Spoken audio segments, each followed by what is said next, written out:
You know, you mentioned religion. It's a sensitive thing to most people. And if we're talking about the opening here, that would be one of the concerns that some people may have. You know, how does that sit well with them, with certain religion and beliefs that they may hold? Yes, okay. Totally, that totally makes sense. I mean, over the last 40 years of this work, being in the United States and in many other parts of the world, what we've really done is we've taken some very ancient methods of meditation and contemplation and combined them with some modern communication techniques. But it has absolutely nothing to do with religion or spirituality or any of that. It's a way of being able to explore the deeper parts of one's own being. And over the last 40 years, what we have found is that no matter what religion or spiritual path you've chosen, what this does is it gives you a clear and greater understanding of whatever your path is. So this is really for anyone and everyone who wants to get a deeper sense of the truth of who they are and what this world all around them. You know, if that question, you know, what is life? You know, what's that all about? You know, what is another person in relation to myself? And all of those questions that have, for the most part, have been in the back of people's minds for a long time, whether they're aware of it or not. But it has nothing to do with any particular path to follow. It's nothing like that at all. Well, is enlightenment possible for everyone? Because some people debate over the fact whether, you know, I can get enlightened, or what's this, you know, why is it for me? Yeah, absolutely. Well, at our core, we're all the same.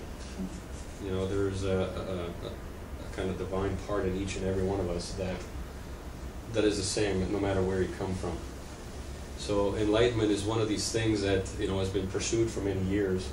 And, you know, some people have a particular ritual that they have to follow in order to get there. And I get that, you know, that works for some. But this process allows everyone to be involved in pursuing the depths of who they are. And yes, for about 40 to 50% of our participants, enlightenment is possible in that 3-day period. Oh, I can personally vouch that it is possible. It is possible. Yes, absolutely. And when we're talking about having the opening, when is this coming? Well, we're actually for the first time bringing this into this area, here into Asia, and the first event will be taking place in Malaysia, near Kuala Lumpur at the Somerset Resorts, March 19th to 23rd in 2010. It's a beautiful place, yeah. Yes, perfect setting. Yeah. That's right. We were just there for another 2 weeks, working with Success Resources again, and doing the Enlightened Warrior Training Camp. So yeah, we've grown to attached, and gotten to know the place and gotten to really like it, and it's perfect for what this program is. And are we able to bring our friends and family members? Is that encouraged? Yeah, absolutely.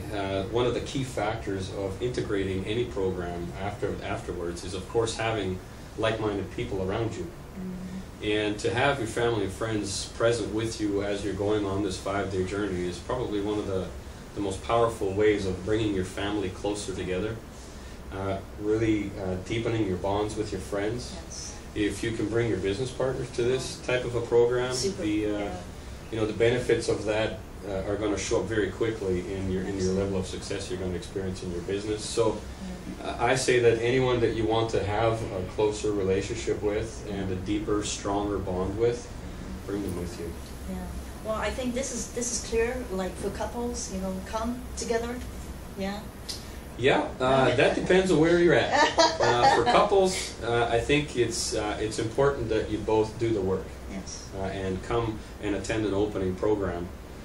Depending on where you're at, though, what can happen sometimes is, of course, the spouses can be overly protective of their partner, and if their partner starts to go through, you know, an emotional process, and they start to, you know, things come up for them that they need to express, you know, sometimes there may be, depending on, like I say, depending on where you're at in your relationship, there may be a sort of a safety factor that they may not want to express everything because of the fact that their partner is there, and there may be some hesitation. But I think that it's one of the most beautiful processes you can go through as a couple, as long as you're both open to learning and experiencing new parts of yourself and your partner.